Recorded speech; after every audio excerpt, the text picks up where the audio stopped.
Hello everyone, कैसे हैं आप सब। आई होप सो कि आप सब बहुत अच्छे होंगे मेरे प्यारे बच्चों। आज की क्लास में बेटा हम देखेंगे method of calculating national income. यानी देखेंगे कि हमारे पास कौन कौन से मेथड अवेलेबल हैं जिसकी मदद से हम नेशनल इनकम को सॉल्व आउट कर सकते हैं।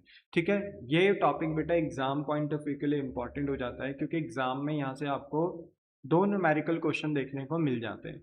और क्योंकि वो न्यूमेरिकल क्वेश्चन आप बहुत अच्छे से कर पाओ, दैट्स वाई यहाँ पर इन मेथड्स की आपको नॉलेज अच्छे से होनी चाहिए कि कैसे हम यहाँ पे नेशनल इनकम को कैलकुलेट कर सकते हैं। ठीक है ना, तो ये पता होना चाहिए यहाँ आपको आपको अच्छे से। तो अगर हम विदाउट एनी टाइम वेस्टिंग सीधा मेथड्स पे जाएं तो हमारे पास देखो तीन मेथड्स होते हैं नेशनल इनकम को कैलकुलेट करने के, which is value added method, जिसको हम प्रोडक्ट मेथड या प्रोडक्शन मेथड भी बोलते हैं। दूसरा मेथड होता है बेटा हमारे पास इनकम मेथड। तीसरा मेथड होता है हमारे पास एक्सपेंडिचर मेथड। हमारे पास तीन मेथड है। वैल्यू एडेड प्रोडक्शन पे फोकस करता है, इनकम मेथड इनकम पे फोकस करता है, एक्सपेंडिचर मेथड एक्सपेंडिचर पे फोकस करता है। और हम इन तीनों मेथड्स का यूज करके अपनी नेशनल इनकम निकाल सकते हैं। अब याद रखो नेशनल इनकम का अपना एग्रीगेट होता है विच इज नोन एज एनएनपीएफसी, पर कभी भी एनएनपीएफसी यानी नेशनल इनकम डायरेक्ट कैलकुलेट नहीं किया जा सकता। इसलिए मेरे बच्चे हम इन मेथड्स का इस्तेमाल करते हैं टू फाइंड नेशनल इनकम यानी एनएनपीएफसी। तो वैल्यू एडेड को सॉल्व करके हमारे पास जीडीपी एमपी या जीवीएमपी आता है। हमें पता चलता है कि टोटल देश में कितना प्रोडक्शन है। जीडीपी एमपी को क्या कहते हैं? Total production in a country. तो कंट्री में कितना प्रोडक्शन हुआ है वो हमें जीडीपी एमपी से यानी वैल्यू एडेड मेथड की हेल्प से पता चलता है। इनकम मेथड से हमें पता चलता है अपना aggregate NDPFC which is known as domestic income. हम देखेंगे आगे बहुत अच्छे से जब पढ़ेंगे ये सारे के सारे मेथड्स। तो एनडीपीएफसी पता चलता है। और एक्सपेंडिचर मेथड से हमें देश में होने वाले टोटल एक्सपेंडिचर के बारे में पता चलता है which is known as GDP MP. तो यहाँ पर मेरे बच्चे वैल्यू एडेड को सॉल्व करके जीडीपी एमपी आएगा, इनकम मेथड को सॉल्व करके एनडीपीएफसी आएगा, और एक्सपेंडिचर मेथड को सॉल्व करके हमारे पास यहाँ जीडीपी एमपी आएगा। और इन तीनों मेथड्स को सॉल्व करके हमें कोई ना कोई एग्रीगेट यहाँ पता चलेगा, रिलेटेड एग्रीगेट पता चलेगा। और उन रिलेटेड एग्रीगेट की मदद से हम कौन से एग्रीगेट को फाइंड कर सकते हैं? नेशनल इनकम के एग्रीगेट को फाइंड कर सकते हैं यानी एनएनपीएफसी फाइंड कर सकते हैं। और सिर्फ नेशनल इनकम यानी एनएनपीएफसी ही नहीं, कोई भी एक्स वाई जेड एग्रीगेट अगर हमें निकालने के लिए बोल दिया जाए तो हम इन तीनों मेथड की मदद से, हेल्प से कोई भी एग्रीगेट यहाँ पे निकाल सकते हैं। बोलो, क्या आपको बात समझ में आती है? यस। आज की क्लास में बेटा जो हम मेथड डिस्कस करेंगे वो करेंगे वैल्यू एडेड मेथड यानी प्रोडक्ट मेथड यानी प्रोडक्शन मेथड। बोलो, बात समझ में आती है? यस। अब अगर मैं वैल्यू एडेड मेथड के ऊपर डिस्कशन करूं कि वैल्यू एडेड मेथड क्या होता है, तो देखो बेटा वैल्यू एडेड मेथड एक ऐसा मेथड है ऑफ कैलकुलेटिंग नेशनल इनकम जहाँ पे हम देखते हैं कि इकोनॉमी के अंदर हमारे जितने भी प्रोड्यूसर हैं वो जब प्रोडक्ट को प्रोसेस करते हैं, प्रोडक्शन प्रोसेस करते हैं, तो वहाँ पर वो प्रोडक्ट के अंदर कितनी उसकी यूजफुलनेस को, उसकी क्वालिटी को क्या करते हैं? इंक्रीज करते हैं, बढ़ाते हैं। तो प्रोडक्शन करके जब किसी प्रोडक्ट के अंदर उसकी क्वालिटी, उसकी यूजफुलनेस बढ़ती है तो उसमें वैल्यू क्रिएट होती है। और जब वैल्यू क्रिएट होती है तो उसी वैल्यू क्रिएशन को हम यहाँ पे क्या बोलते हैं? वैल्यू एडेड बोलते हैं। बोलो, बात समझ में आती है? The answer is yes. तो अगर हम ये देखें कि वैल्यू एडेड मेथड का मतलब क्या है, तो वैल्यू एडेड मेथड का मतलब है एक ऐसा method of calculating national income जहां पे in which we calculate the value added. हम कैलकुलेट करते हैं वैल्यू एडेड को जो हर स्टेज ऑफ प्रोडक्शन में हो रहा है, क्योंकि देश में कोई एक प्रोड्यूसर तो प्रोडक्शन कर नहीं रहा है, डिफरेंट डिफरेंट प्रोड्यूसर हैं, डिफरेंट डिफरेंट बिजनेसेस हैं, वो प्रोडक्शन कर रहे हैं। तो हमें हर स्टेज ऑफ प्रोडक्शन में वैल्यू एडिशन देखना है कि प्रोडक्ट में कितनी वैल्यू क्रिएट हो रही है, कितनी यूजफुलनेस, कितनी क्वालिटी उसमें क्रिएट की जा रही है by all the producing units. क्योंकि एक यूनिट तो है नहीं देश के अंदर, बहुत सारे प्रोड्यूसर्स हैं। तो by all the producing unit in an economy during a year. अब आपको पता है इकोनॉमी में जो ड्यूरिंग अ ईयर होता है वो होता है फिस्कल ईयर यानी अप्रैल टू मार्च। अप्रैल टू मार्च, ठीक है। तो इस पूरे एक साल में डिफरेंट डिफरेंट जो हमारे पास प्रोड्यूसिंग यूनिट्स हैं उन्होंने हर स्टेज ऑफ प्रोडक्शन में कितना वैल्यू क्रिएट करा है, कितना वैल्यू एडिशन किया है। उस वैल्यू एडिशन को जब हम सम अप करते हैं तो वहां से हम अपने देश की क्या निकाल सकते हैं, नेशनल इनकम निकाल सकते हैं। यानी वैल्यू एडिशन करके या वैल्यू एडिशन को फाइंड करके हमें ये पता चलता है कि पूरे एक साल में हमारे देश में कितना टोटल प्रोडक्शन हुआ है, और उस टोटल प्रोडक्शन को बेस लेकर हम अपने देश के क्या निकाल सकते हैं, नेशनल इनकम निकाल सकते हैं। यानी इंग्लिश में बात करें तो वैल्यू एडेड मेथड वो मेथड है जिसमें हम इकोनॉमी के अंदर हर प्रोडक्शन स्टेज पर जो एक्स्ट्रा वैल्यू ऐड होती है, ठीक है, हर प्रोडक्शन स्टेज पर जो एक्स्ट्रा वैल्यू ऐड होती है, ठीक है, जो एक्स्ट्रा वैल्यू ऐड होती है उसको कैलकुलेट करते हैं, ठीक है। और जब हम सभी प्रोड्यूसर का वैल्यू ऐड करके क्या निकालते हैं, नेशनल इनकम निकालते हैं, तो ये कौन सा मेथड बन जाता है, वैल्यू एडेड मेथड बन जाता है। अब वैल्यू एडेड मेथड को ना जरा अच्छे से समझने की कोशिश करो। तो यहाँ पर एक वर्किंग है, इस वर्किंग को देखोगे तो आपको बहुत ज्यादा हेल्प मिल जाएगी। अब देखो मेरे प्यारे बच्चों, मान लो 3 स्टेजेस में प्रोडक्शन हो रहा है। पहले स्टेज पे फार्मर है, दूसरे स्टेज पे मिलर है, दूसरे स्टेज पे मिलर है, तीसरे स्टेज पे बेकर है। फार्मर वीट उगा रहा है यानी गेहूं उगा रहा है, मिलर फ्लोर यानी आटा बना रहा है, और बेकर यानी ब्रेड प्रोड्यूस कर रहा है। अब मान लो कि जैसे फार्मर है, हम एक एजम्पशन लेते हैं कि फार्मर किसी भी तरीके का कोई रॉ मटेरियल यूज नहीं कर रहा है, सब कुछ उसी के पास अवेलेबल है, उसने किसी से कोई रॉ मटेरियल बाय नहीं किया, मान लेते हैं, ठीक है। उसके पास जो बोलते हैं ना कि फर्टिलाइजर्स हैं वो खुद के हैं, ठीक है। बीज वगैरह जो ऐसा वो रॉ मटेरियल अपनी लैंड में लगाएगा वीट को उगाने के लिए, मान लेते हैं वो भी उसी के पास है, उसने किसी से कुछ भी नहीं खरीदा है, मान लेते हैं 2 मिनट के लिए। तो मान लेते हैं कि फार्मर जब अपने गेहूं को कल्टीवेट करेगा, उगाने के बाद जब उसको बोलते हैं ना कि अपनी फसल को जब फाइनली जब कल्टीवेट करेगा, ठीक है, निकालेगा, तो मानते हैं कि मार्केट में जब वो अपनी फसल को बेचने जाएगा तो कितने का बेच देगा, 100 रुपए का बेच देगा। अब क्योंकि फार्मर ने किसी से कोई हेल्प नहीं ली, कोई रॉ मटेरियल नहीं लिया, तो फार्मर का जितना भी वैल्यू एडिशन है ना, जितना भी उसने इकोनॉमी के लिए अपना योगदान दिया है, वो 100 रुपए का दिया। अब मान लेते हैं कि स्टेज 2 पे आते हैं, स्टेज 1 से स्टेज 2 पे आते हैं, मिलर के पास आते हैं। मिलर वो व्यक्ति है जो गेहूं को कन्वर्ट करेगा किसमें, आटे में, ठीक है ना, यस। अब ये व्यक्ति जो है ये क्या करेगा, मिलर फार्मर से गेहूं लेगा। अब ये फार्मर से अगर गेहूं लेगा, वेट लेगा, तो मिलर के लिए क्या बन जाएगा, इंटरमीडिएट कॉस्ट, यानी क्या बन जाएगा, ये रॉ मटेरियल बन जाएगा। क्योंकि मिलर को अगर आटा बनाना है तो बिना गेहूं के तो बनेगा नहीं ना। और क्योंकि गेहूं मिलर ने नहीं उगाया था, किसने उगाया था, फार्मर ने, तो ये फार्मर के लिए आउटपुट हो सकता है, ठीक है, बट मिलर के लिए क्या होगा, ये एज अ रॉ मटेरियल यानी इंटरमीडिएट कॉस्ट होगा। अब मान लीजिए कि इसी इंटरमीडिएट कॉस्ट यानी इसी रॉ मटेरियल का यूज करके हमारे मिलर ने 180 रुपए का माल बेच दिया, ठीक है, मतलब गेहूं को आटे में कन्वर्ट किया और आटे को मार्केट में कितने का बेच दिया, 180 रुपए का बेच दिया। तो आप मुझे बताओ कि मिलर ने क्या 180 रुपए का योगदान दिया, नहीं, क्योंकि उसने 100 रुपए का तो रॉ मटेरियल किसी और से खरीदा था, यानी फार्मर से खरीदा था। तो इसका मतलब है कि मिलर का सिर्फ अपना कंट्रीब्यूशन कितना है, सिर्फ और सिर्फ अपना कंट्रीब्यूशन कितना है, 80 रुपए का है। तो इसलिए ना हम वैल्यू एड चेक करना चाहते हैं कि हर स्टेज ऑफ प्रोडक्शन में प्रोड्यूसर अपना कितना योगदान दे रहा है, अपना कितना वैल्यू क्रिएट कर रहा है, ठीक है, तो वो हमें यहाँ पे देखना है।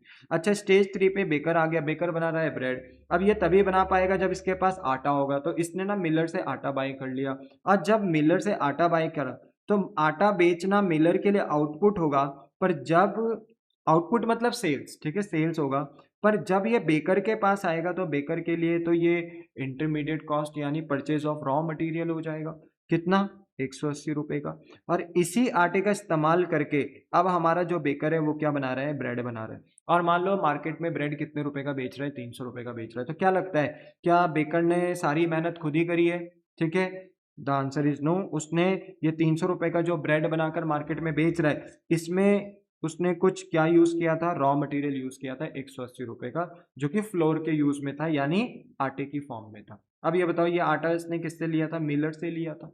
तो इसलिए बेकर का जो अपना कंट्रीब्यूशन है वो 120 होगा, भले वो 300 रुपए का माल बेच रहा है, पर 180 का तो उसमें रॉ मटेरियल है, तो इसलिए वो बोलते हैं ना कि जो बेकर का जो कंट्रीब्यूशन है वो कितना माना जाएगा, सिर्फ 120 माना जाएगा। तो फाइनली फिर जब बेकर इसको बनाकर रेडी कर देगा तो ये फाइनल कंज्यूमर तक जाकर उनके पास पहुंच जाएगा, फाइनली वो उसको कंज्यूम करेंगे। बट हम यहाँ पर ये देखना चाहते हैं कि जो हर स्टेज पे जो प्रोड्यूसर जो अपना वैल्यू एडिशन दे रहा है, जो अपना वैल्यू क्रिएट करके दे रहा है, वो कितना है। तो उसका सिंपल सा फॉर्मूला होता है कि आउटपुट यानी सेल्स ले लो और उसमें से माइनस कर दो इंटरमीडिएट कॉस्ट यानी रॉ मटेरियल। तो आपको पता चल जाएगा कि हर स्टेज पर हमारा प्रोड्यूसर कितना अपनी तरफ से वैल्यू क्रिएट कर रहा है।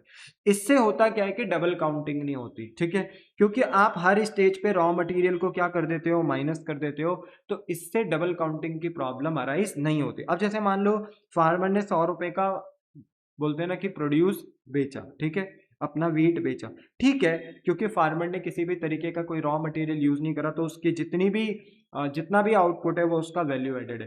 पर जब ये वीट किसके पास जाएगा, मिलर के पास जाएगा, तो मिलर के लिए तो ये रॉ मटेरियल है ना, मिलर तो बाय कर रहा है, खरीद रहा है इस वीट को, और इस वीट को पीस के वो क्या बनाएगा, फ्लोर बनाएगा। तो कहने का मतलब ये है कि मिलर का जब भी हम वैल्यू एडिशन देखेंगे तो हम उसमें से इंटरमीडिएट कॉस्ट माइनस कर देंगे, और जैसी इंटरमीडिएट कॉस्ट यानी रॉ मटेरियल माइनस करेंगे, क्योंकि ये रॉ मटेरियल मिलर ने तो नहीं बनाया था, फार्मर ने बनाया था, तो जैसे ही से माइनस करेंगे तो हमें मिलर का वैल्यू एडिशन पता चलेगा, और इससे इससे बोलते हैं ना डबल काउंटिंग की प्रॉब्लम जो है वो दूर हो जाएगी।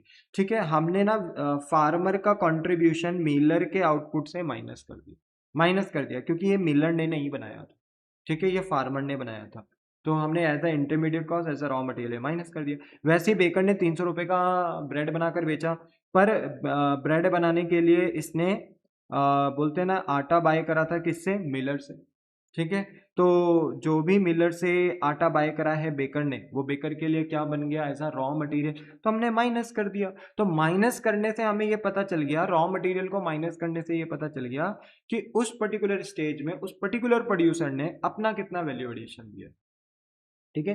तो इससे प्रॉब्लम ऑफ डबल काउंटिंग भी दूर हो जाती है, मतलब एक ही चीज दो दो बार रिपीट नहीं होती है, ठीक है। यस, अच्छा, concept of value added.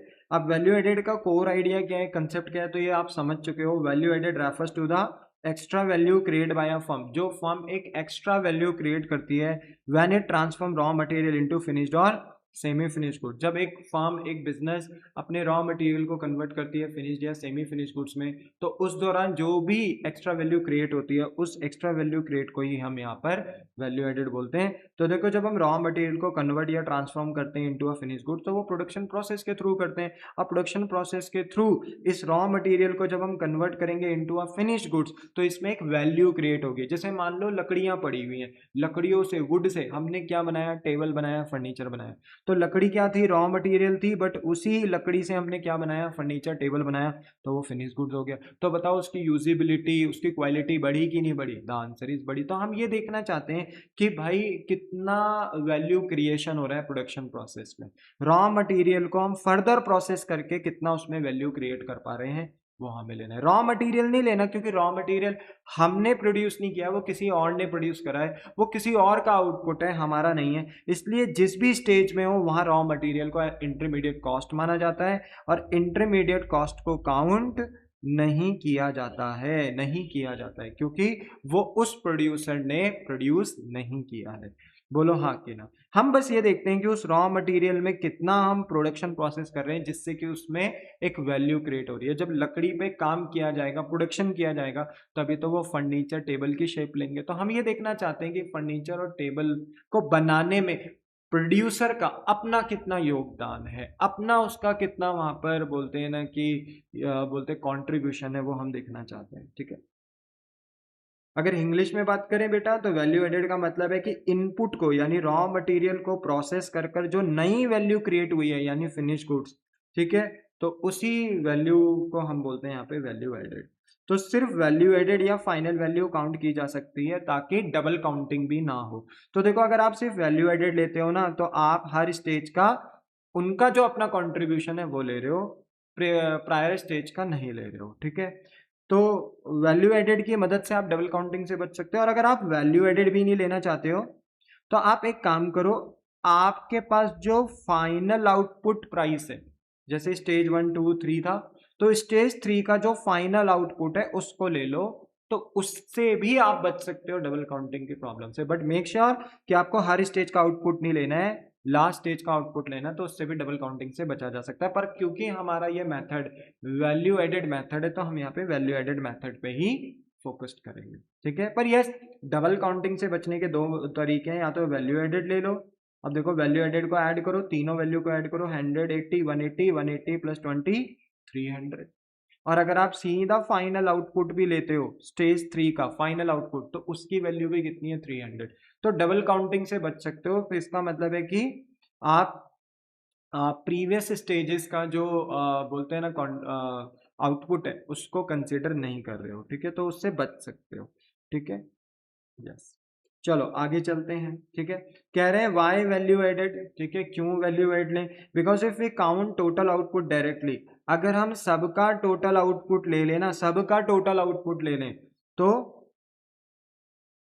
Same goods में बी काउंटेड मल्टीपल टाइम। तो same goods multiple time count हो सकता है। जैसे फार्मर का 100 रुपए का आउटपुट था, चलो यहाँ कोई दिक्कत नहीं क्योंकि इसने कोई इंटरमीडिएट कॉस्ट यूज नहीं करी तो उसका वैल्यू एडेड भी 100 था। पर आउटपुट देखें, मिलर कितने रुपए का आटा बनाकर बेच रहा है, 180 का। पर इसने अपने अंदर फार्मर से कितने रुपए का रॉ मटेरियल ले रखा था, वीट कितने का ले रखा था, 100 रुपए का। तो देखा जाए मिलर का कॉन्ट्रीब्यूशन 80 है, बट अगर आप 180 ले लेते हो, ठीक है, आउटपुट सबका आउटपुट ले लेते हो, तो अगर आप मिलर का आउटपुट ले रहे हो तो इसके अंदर तो फार्मर का कंट्रीब्यूशन भी है, ठीक है। तो इसका मतलब है 180 रुपए के अंदर कुछ पैसा मिलर का है बट कुछ पैसा फार्मर का है। अब जब फार्मर का हम कंट्रीब्यूशन ले चुके हैं तो हम मिलर के अंदर फार्मर का कंट्रीब्यूशन क्यों लेंगे? और अगर हम फाइनल आउटपुट लेते हैं, फाइनल आउटपुट लेते हैं, हर किसी स्टेज का फाइनल आउटपुट लेते हैं, तो इससे क्या होता है कि प्रीवियस स्टेज का जो आउटपुट है वो भी नेक्स्ट स्टेज के अंदर काउंट होने का डर रहता है, जिसकी वजह से डबल काउंटिंग की प्रॉब्लम हो सकती है।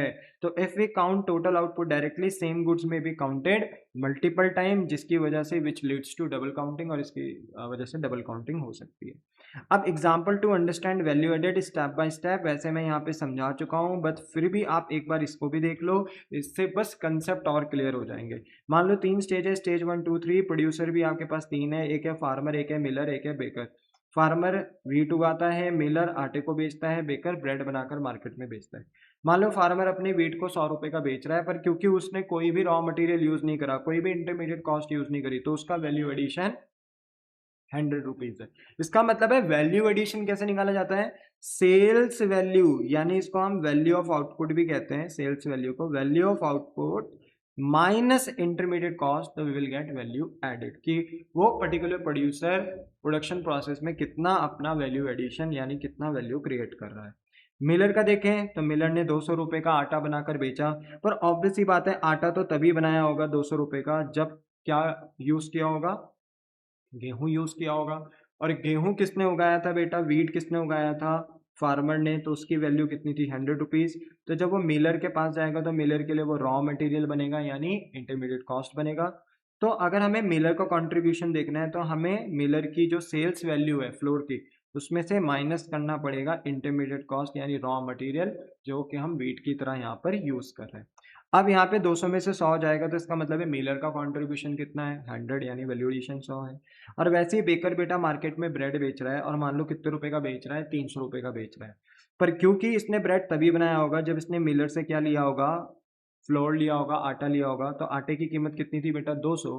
पर क्योंकि ये आटा बेकर ने नहीं बनाया, ये तो किसने बनाया? मिलर ने बनाया। दैट्स वाई मेरे बच्चे ये बेकर के लिए क्या माना जाएगा? बेकर के लिए क्या माना जाएगा? इंटरमीडिएट कॉस्ट माना जाएगा। तो 300 में से 200 माइनस करेंगे तो हमें पता चलेगा कि बेकर का अपना जो कंट्रीब्यूशन है वो 100 रुपए। और हम हर स्टेज का अगर वैल्यू एडिशन ऐड करेंगे ना, तो we will get GDP MP, यानी total production in an economy during a year. हमें पता चल जाएगा कि इकोनॉमी में टोटल कितना प्रोडक्शन हुआ है पूरे साल भर। ये तो मैंने 3 ही प्रोड्यूसर लिए हैं, पर मार्केट में पूरी इकोनॉमी में बहुत सारे प्रोड्यूसर हो सकते हैं बेटा। तो हमें हर एक का क्या चाहिए? वैल्यू एडिशन चाहिए, कि उसने कितना कंट्रीब्यूशन, कितना एफर्ट दिया उस गुड्स को बनाने के लिए। बोलो, बात समझ में आई? The answer is yes. तो टोटल वैल्यू एडेड लेना है तो 100 100 100 ले लो, यानी 300 कर लो, ठीक है। 100 100 100 यानी 300 जीडीपी एमपी आ जाएगा। या अगर आप वैल्यू एडिशन नहीं लेना चाहते हो तो आप एक काम करो, जो लास्ट स्टेज का जो फाइनल प्रोडक्ट है उसे भी ले सकते हो, क्योंकि हर स्टेज का वैल्यू एडेड जोड़कर भी टोटल जीडीपी एमपी कितना आ रहा है, टोटल वैल्यू एडेड कितना आ रहा है? 300। और लास्ट स्टेज का भी कितना है? फाइनल आउटपुट प्राइस 300, तो आप इसको भी ले सकते हो। इससे ना बस डबल काउंटिंग से बचा जा सकता है, ठीक है। यस, आप एक ही गुड्स को दो दो बार रिपीट नहीं करोगे प्रोडक्शन प्रोसेस में, ठीक है। तो नेशनल इनकम का फाइनल ब्रेड प्राइस कितना हो गया 300, इसका मतलब है नेशनल इनकम के कंट्रीब्यूशन के लिए कितना यहाँ पर अमाउंट आ गया 300 रुपये आ गया। बट अगर मान लो हम हर स्टेज का फाइनल आउटपुट लेते, हर स्टेज का फाइनल आउटपुट लेते, तो टोटल कितना हो जाता है 600, जो कि गलत हो जाता है, इससे डबल काउंटिंग हो जाती। 100 रुपये फार्मर का है, पर 200 रुपये अगर आप मिलर का ले रहे हो तो इसी 200 रुपये के अंदर 100 रुपये का कंट्रीब्यूशन फार्मर का भी है।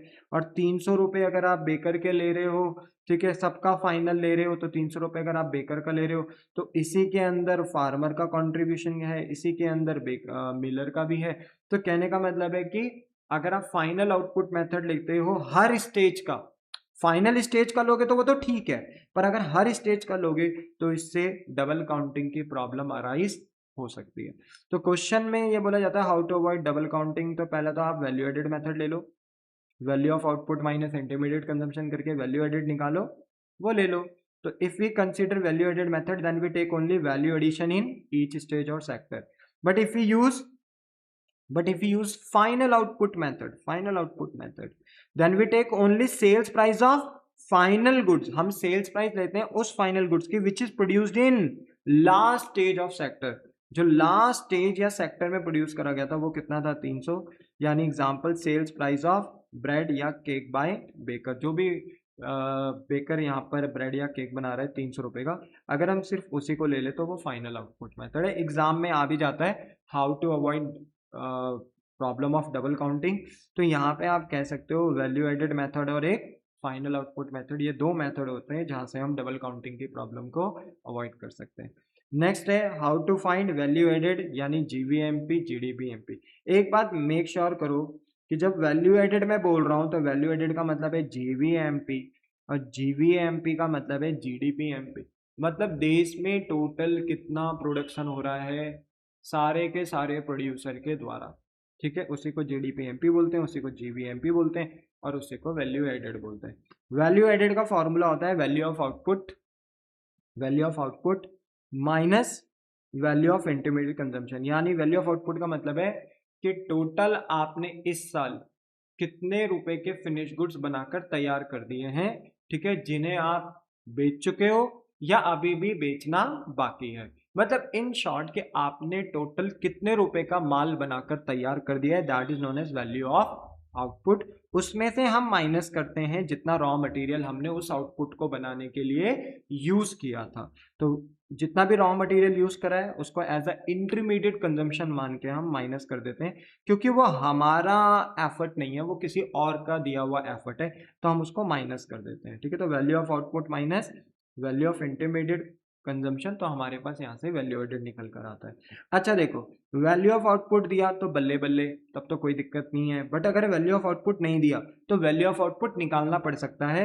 तो वैल्यू ऑफ आउटपुट कैसे निकालेंगे, ये देख लो कि आपने देश के अंदर डोमेस्टिक कितनी सेल्स करी है देश के अंदर, और ये देखो कि आपने देश के बाहर कितनी सेल करी है यानी एक्सपोर्ट कितना किया है, और ये देख लो कि आपके पास चेंज इन स्टॉक यानी अनसोल्ड गुड्स कितना है। क्योंकि at the end of the year, current year में, फिजिकल ईयर में ऐसा हो सकता है कि साल खत्म होने पर कुछ गुड्स रह जाएं जो आप बेच ना पाओ, बनकर तैयार हो गए रेडी फॉर सेल है, पर ऐसा हो सकता है कि वो at the end of the year तक भी ना बिक पाए। तो जो गुड्स आपके एंड ऑफ द ईयर तक नहीं बिके हैं उनको हम अनसोल्ड गुड्स कहते हैं यानी चेंज इन स्टॉक कहते हैं। तो domestic sale plus export plus change in stock, ये सब हमने बनाकर तैयार कर दिया था इस साल। कुछ माल हमने देश के अंदर बेचा, कुछ हमने बाहर बेचा, कुछ अभी भी बिकना बाकी है जो कि क्लोजिंग जो कि चेंज इन स्टॉक यानी अनसोल्ड गुड्स है। तो इन सबको अगर ऐड कर दे तो we will get our value of output, ठीक है। अच्छा, कभी कभी ये चेंज इन स्टॉक भी नहीं देते, तो चेंज इन स्टॉक याद रखना फॉर्मूला होता है closing stock minus opening stock. अब याद रखो इसमें एक बहुत बढ़िया कंसेप्ट है। देखो मान लो कि हमारा ईयर फिजिकल ईयर मान लीजिए अप्रैल से स्टार्ट होता है मार्च में खत्म होता है। मान लीजिए हमारा करंट फिजिकल ईयर है 31 मार्च 2026 मान लेते हैं, ठीक है। और हमारा जो प्रीवियस ईयर था मान लो 31 मार्च 2025 था। अब देखो मेन बात क्या है कि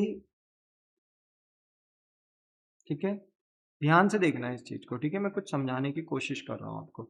जब हम प्रेजेंट फिजिकल ईयर की बात करें जिसका एंड 31 मार्च 2026 को हो रहा है, तो ऐसा हो सकता है कि आपके पास अनसोल्ड गुड्स हो, यानी ऐसे गुड्स हो सकते हैं फिनिश गुड जो इस प्रेजेंट ईयर के एंड तक भी ना बिक पाए। जो एंड में नहीं बिक पाते हैं उनको हम क्या कहते हैं, क्लोजिंग स्टॉक कहते हैं। क्या कहते हैं, क्लोजिंग स्टॉक कहते हैं। Are you getting my point? Yes. अब देखो, जैसे इस प्रेजेंट ईयर के एंड में अनसोल्ड गुड्स बचे हैं, वैसे ही प्रीवियस ईयर के भी एंड में, फिजिकल ईयर के एंड में यानी 31 मार्च 2024 में भी कुछ ना कुछ अनसोल्ड गुड्स होंगे। द आंसर इज यस, होंगे।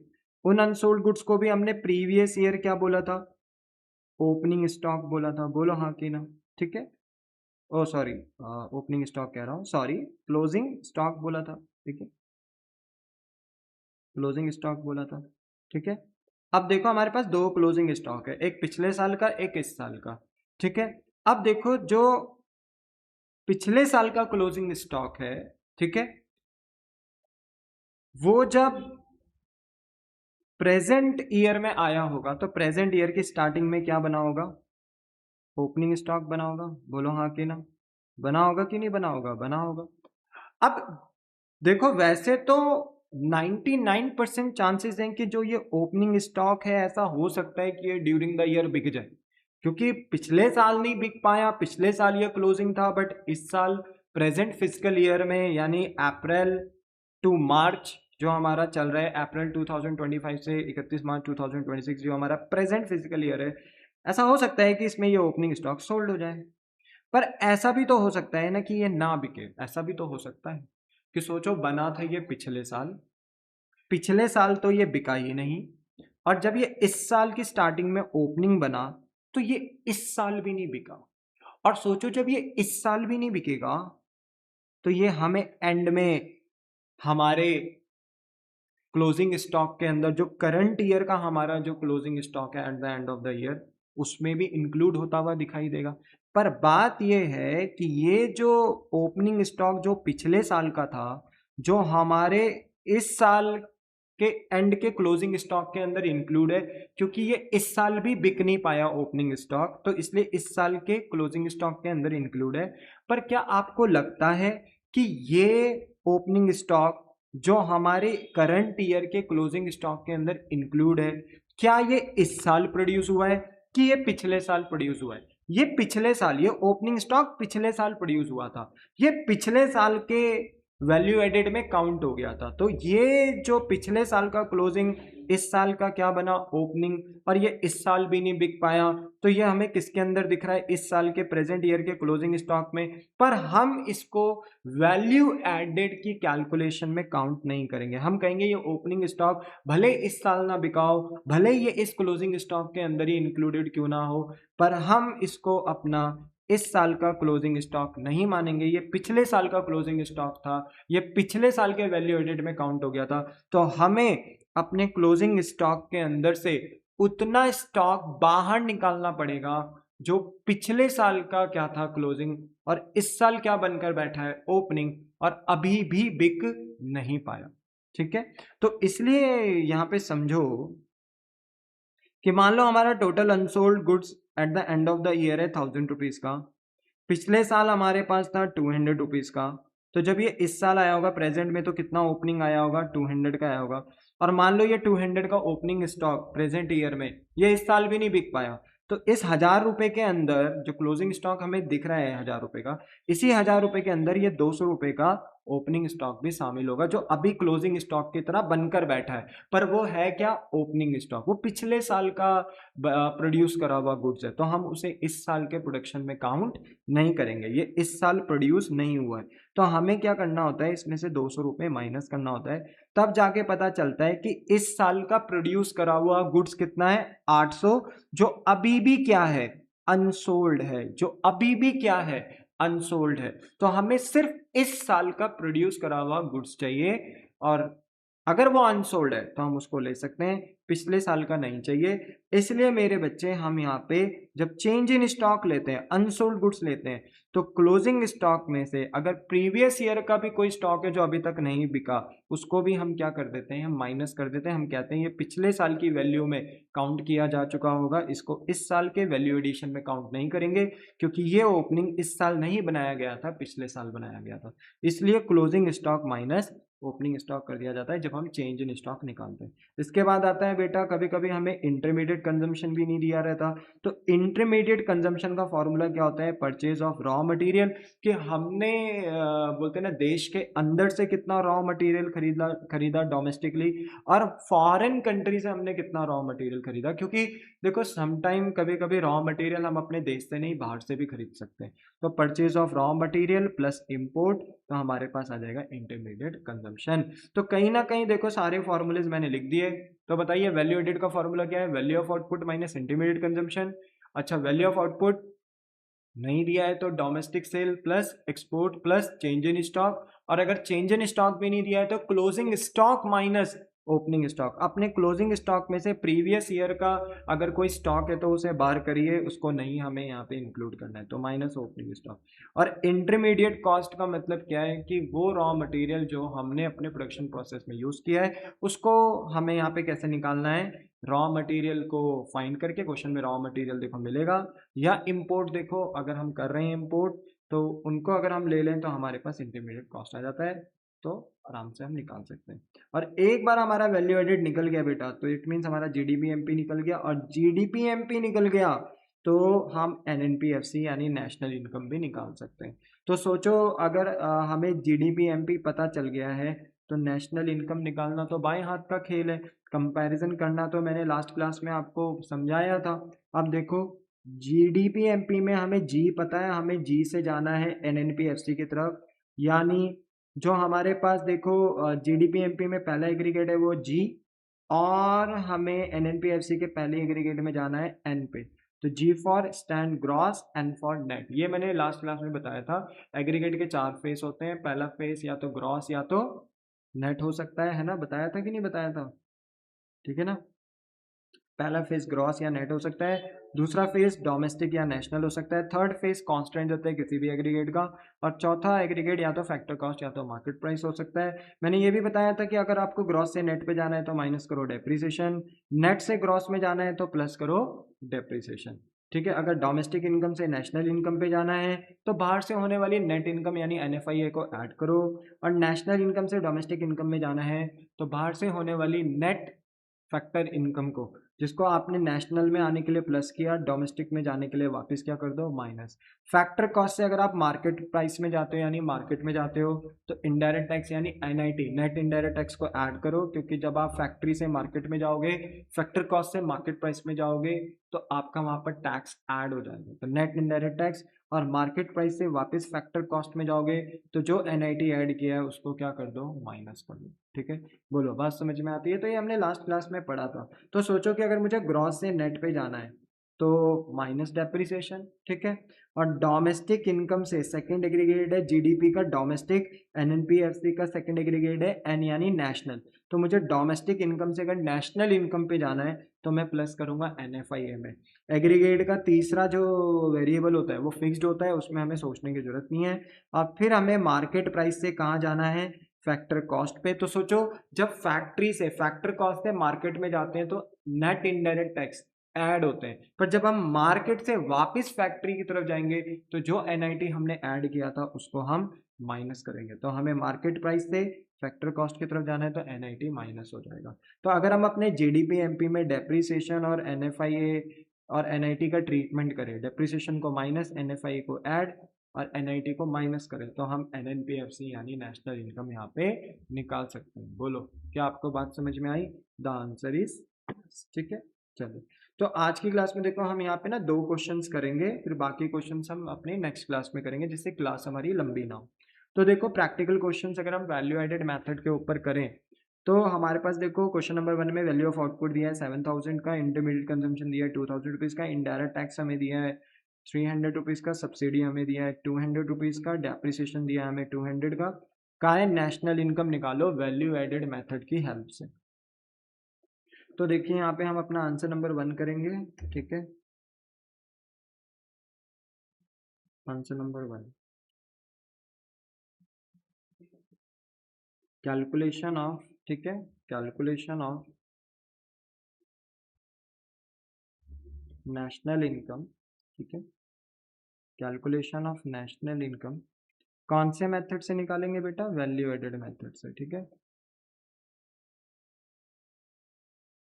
अच्छा, वैल्यू एडेड मेथड बोलता है कि आप सबसे पहले क्या निकालेंगे, क्या सबसे पहले नेशनल इनकम निकल जाएगा, नहीं, सबसे पहले आप क्या निकालेंगे, वैल्यू एडेड मेथड के अकॉर्डिंग जीडीपी एमपी निकालेंगे, ठीक है। तो यहाँ पे मेरे बच्चे सबसे पहले हम अपना फर्स्ट पॉइंट पे जीडीपी एमपी निकालेंगे वैल्यू एडेड की मदद से। तो जीडीपी एमपी बोलो, जीवीए एमपी बोलो, या वैल्यू एडेड बोलो, बात एक ही है, ठीक है।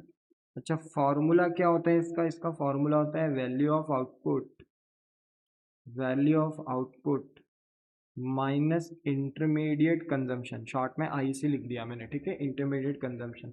अब आप बताओ वैल्यू ऑफ आउटपुट कितना दिया है, अभी तो फिलहाल शुरुआत हो रही है हमारी न्यूमेरिकल्स की, तो एक दो क्वेश्चन हल्के होंगे, ठीक है, ये अभी सिर्फ कंसेप्ट के लिए है, बाकी जब हम नेक्स्ट क्लास में क्वेश्चन करेंगे तो अच्छे क्वेश्चन करेंगे। तो वैल्यू ऑफ आउटपुट देखो कितना है, 7000। इंटरमीडिएट कॉस्ट यानी हमने जो रॉ मटेरियल बाय करा है प्रोडक्शन करने के लिए वो 2000 की है, तो हम उसे माइनस कर देंगे, तो हमें पता चलेगा कि टोटल हमने 5000 रुपये का क्या करा है, अपना वैल्यू एडिशन दिया है। अगर हमने 7000 रुपये का माल बनाया है, प्रोड्यूस किया है, ठीक है, आउटपुट बनाया है, तो उस आउटपुट को बनाने के लिए हमने 2000 रुपये का तो रॉ मटेरियल यूज़ किया है, मतलब अपना कितना वैल्यू एडिशन दिया है यहाँ पे प्रोड्यूसर ने, 5000 रुपये का। मान लो इससे हमें क्या पता चल गया, जीडीपी एमपी। तो अब हम सेकंड पॉइंट में आराम से क्या निकाल सकते हैं, अपना नेशनल इनकम। नेशनल इनकम बोले तो हम यहाँ निकाल सकते हैं एनएनपीएफसी, ठीक है, नेशनल इनकम का एग्रीगेट एनएनपीएफसी होता है। हमें पता चल चुका है जीडीपी एमपी।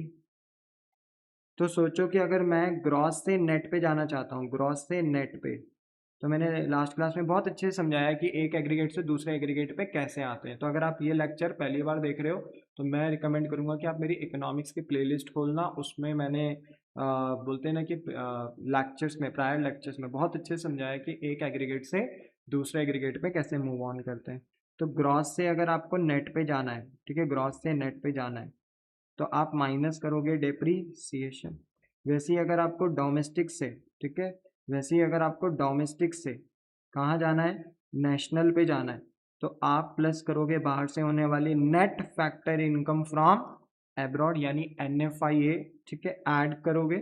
तीसरा एग्रीगेट क्या है, तीसरा वेरिएबल क्या है एग्रीगेट में, फिक्स्ड है, इसका तो कोई दिक्कत नहीं है। और मार्केट प्राइस से हमें वापस कहाँ जाना है, फैक्टर कॉस्ट में जाना है। तो जब हम फैक्टर कॉस्ट यानी ऐसे समझो, जब फैक्ट्री से मार्केट में जाते हैं तो टैक्सेस ऐड हो जाते हैं, एनआईटी ऐड हो जाता है, पर हमें मार्केट प्राइस से वापस कहाँ जाना है, फैक्टर कॉस्ट, क्योंकि हमें एनएनपीएफ से ढूंढना है। तो जो टैक्सेस ऐड होते हैं वो माइनस हो जाएंगे, यानी माइनस एनआईटी। अब ये बताओ क्वेश्चन में जीडीपी एमपी कितना दिया है, और सॉरी जीडीपी एमपी तो हम निकाल चुके हैं ना, कितना है 5000, तो हम यहाँ पे 5000 लिख देंगे। डेप कितना दिया है, देखो क्वेश्चन में डेप दिया होगा, डेप कितना है 200।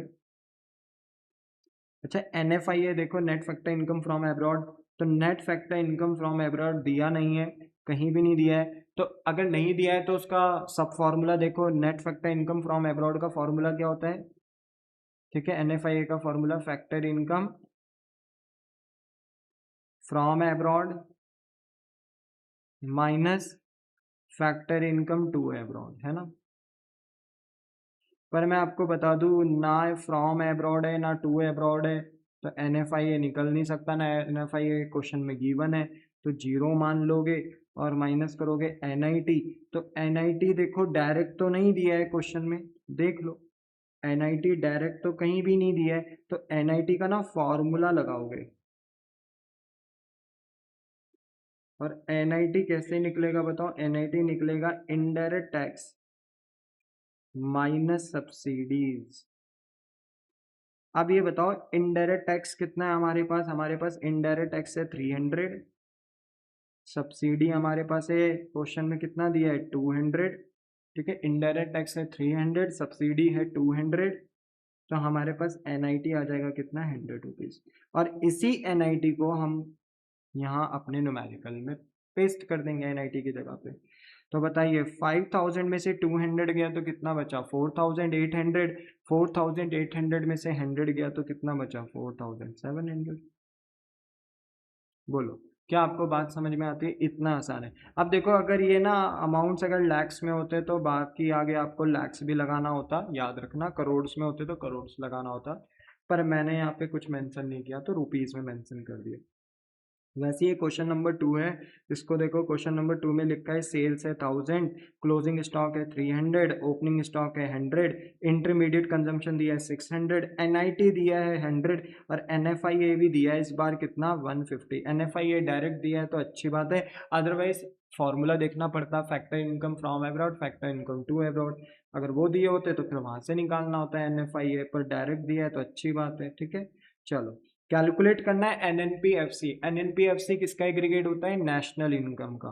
तो फिर दोबारा अब हमें यहाँ पे नेशनल इनकम निकालना है, पर सर इस बार तो बताया ही नहीं है कि किस मेथड से निकालना है। तो बेटा डेटा में सबसे ज्यादा इंफॉर्मेशन वैल्यू एडेड ही की है, ठीक है ना। सारे के सारे जो पॉइंट्स हैं वो वैल्यू एडेड से रिलेट करते हैं, तो वैल्यू एडेड ही लगाएंगे। तो कैलकुलेशन ऑफ NNPFC यानी नेशनल इनकम कौन से मेथड से? वैल्यू एडेड मेथड से, ठीक है। बोलो क्लियर हो गई बात? यस। अब बताओ सबसे पहले हम क्या कैलकुलेट करेंगे? As usual value added method की हेल्प से क्या निकालेंगे? GDP MP, या हम इसे क्या बोल सकते हैं? GVA MP, या हम इसे क्या बोल सकते हैं? वैल्यू एडेड, ठीक है। अच्छा फॉर्मूला क्या होता है इसका? वही value of output minus intermediate consumption. अब बताओ क्या वैल्यू ऑफ आउटपुट डायरेक्ट दिया है इस बार क्वेश्चन में? पिछले क्वेश्चन में तो दिया था, इस क्वेश्चन में तो नहीं दिया, तो वैल्यू ऑफ आउटपुट निकालना पड़ेगा। अब बताओ वैल्यू ऑफ आउटपुट का फॉर्मूला क्या होता है? तो सर अभी आपने बताया तो था वैल्यू ऑफ आउटपुट का फॉर्मूला। तो वैल्यू ऑफ आउटपुट का फॉर्मूला होता है डोमेस्टिक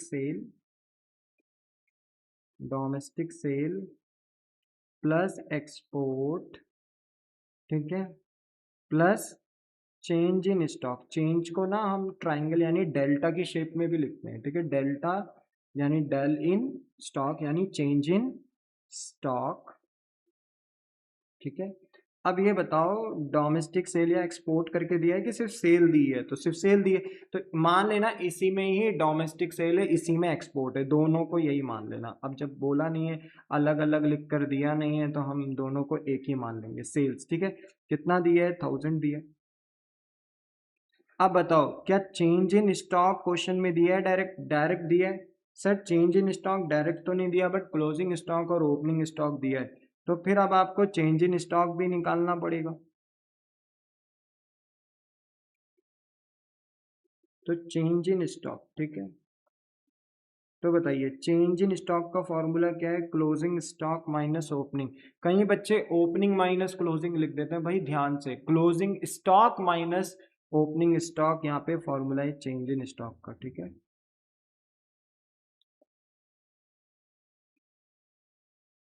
अच्छा क्लोजिंग स्टॉक जो है वो है 300 और ओपनिंग स्टॉक कितना है 100, तो 300 रुपये इस साल का क्लोजिंग था सारा का सारा, पर इसके अंदर कुछ पिछले साल का भी स्टॉक है जो पिछले साल प्रोड्यूस करा गया था, जो इस साल ओपनिंग बना था, तो हम उसको हटा रहे हैं। हम कह रहे हैं वो पिछले साल का क्लोजिंग था, इस साल ओपनिंग बना था, इस साल भी नहीं बिका, कोई बात नहीं, नहीं बिका, इट्स ओके, पर वो इस साल के क्लोजिंग स्टॉक में काउंट नहीं किया जाएगा, हमें उसे हटाना पड़ेगा। तो 300 में से हम प्रीवियस ईयर का स्टॉक माइनस कर रहे हैं with the name of opening stock, ठीक है। तो इसका मतलब है इस साल कितने रुपए के क्लोजिंग स्टॉक प्रोड्यूस करे गए थे? इस साल 200 रुपए के। बाकी जो 100 रुपए का क्लोजिंग स्टॉक हमें दिख रहा है, ठीक है, क्योंकि टोटल तो 300 था, पर उस क्लोजिंग स्टॉक के अंदर, इस 300 के क्लोजिंग स्टॉक के अंदर 100 रुपए का जो क्लोजिंग स्टॉक हमें दिख रहा है वो हमने प्रीवियस ईयर ही प्रोड्यूस कर लिया था, तो उसको हटा रहे हैं। इसलिए इस साल हमने कितने रुपए के क्लोजिंग स्टॉक को प्रोड्यूस करा है 200। That's why change in stock का formula closing stock minus opening stock है। तो बताइए कितना आया ये 200, ये हो गया ₹1200 और वैल्यू ऑफ आउटपुट आ गया ₹1200। अब बताइए इंटरमीडिएट कॉस्ट कितना है। तो इंटरमीडिएट कंजम्पशन मोस्टली वैसे डायरेक्ट दे दिया जाता है, बट अगर नहीं भी दिया है तो रॉ मटेरियल कितना परचेस करा है, इंपोर्ट कितना है, उसे देख लो। तो इंटरमीडिएट कंजम्पशन फिलहाल तो डायरेक्ट दिया है 600, तो हम इसे कॉपी करेंगे बेटा और यहाँ पे पेस्ट कर देंगे। तो हमारे पास ना यहाँ पे जीडीपी एमपी निकल गया सिंपली कितना 600 रुपये। 1200 में से 600 जाएंगे तो 600 ही बचेगा। तो आ गया जीडीपी एमपी, ठीक है, तो निकल गया। अच्छा, पर हमें तो क्या निकालना था एनएनपीएफसी। तो हमें क्योंकि एग्रीगेट पता चल गया जीडीपी एमपी, तो अब हम आराम से अपना एनएनपीएफसी निकाल सकते हैं। तो अगर हमें एनएनपीएफसी निकालना है तो हमें जीडीपी एमपी पता है, तो हम जीडीपी एमपी को राइट हैंड साइड में और जो कैलकुलेट करना है उसे एलएचएस में रखेंगे। फिर से वही बात, हमें ग्रॉस से कहाँ जाना है नेट पे, तो माइनस करेंगे डेप्रीसिएशन। डोमेस्टिक से कहाँ जाना है नेशनल इनकम पे, तो हम प्लस करेंगे बाहर से होने वाली इनकम। देखो डोमेस्टिक इनकम से ओवरऑल इनकम पे जाना है, तो बाहर से होने वाली इनकम ऐड कर देंगे। तो NFIA पी सेम होता है, थर्ड वेरिएबल एग्रीगेट का सेम होता है, उस पर ज़्यादा ध्यान नहीं देना, ठीक है। और जीडीपी एमपी से हमें कहाँ जाना है फैक्टर कॉस्ट पे। मार्केट प्राइस से कहाँ जाना है फैक्टर कॉस्ट पे।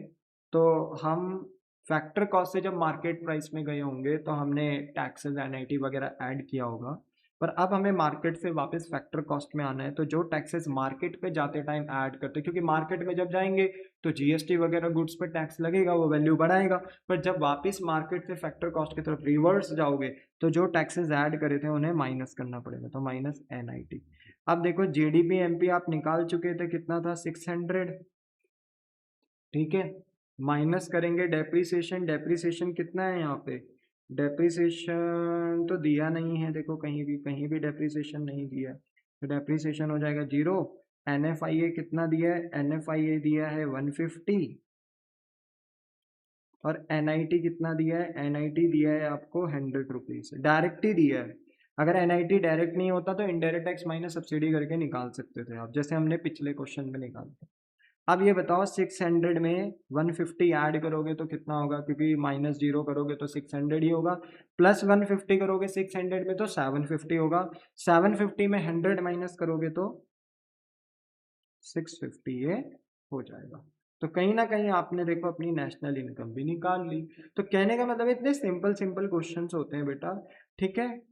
आगे हमारे पास थोड़े अच्छे अच्छे क्वेश्चन आएंगे, जैसे क्वेश्चन नंबर 3 हमारा बहुत अच्छा है, 4 बहुत अच्छा है, 5 6 आगे क्वेश्चंस अच्छे हैं हमारे पास, ठीक है। उन्हें हम कल की क्लास में यानी नेक्स्ट लेक्चर में करेंगे, ठीक है। फिलहाल आज की क्लास में हमने क्वेश्चन नंबर 1 एंड 2 करा। आप चाहें तो घर में जाकर दोबारा इसकी प्रैक्टिस कर सकते हो, वीडियो पॉज करो, इसको दोबारा प्रैक्टिस आप कर सकते हो। और अगर कोई डाउट हो तो इस वीडियो के अपलोड होते शायद आप अपने डाउट्स को कमेंट सेक्शन में लिख सकते हैं। एज फास्ट पॉसिबल मैं आपके बोलते हैं ना कमेंट्स का रिप्लाई करने की कोशिश करूँगा, ठीक है। तो मिलता हूँ बेटा मैं आपको नेक्स्ट लेक्चर में इनके रेस्ट क्वेश्चंस के साथ, ठीक है। प्रैक्टिस करेंगे इनके क्वेश्चंस की और वैल्यू एडेड को पूरा कंप्लीट नेक्स्ट लेक्चर में ख़त्म कर देंगे, ठीक है। चलिए मिलते हैं नेक्स्ट लेक्चर में। टाटा बाय बाय, सयोनारा बेटा, बाय बाय।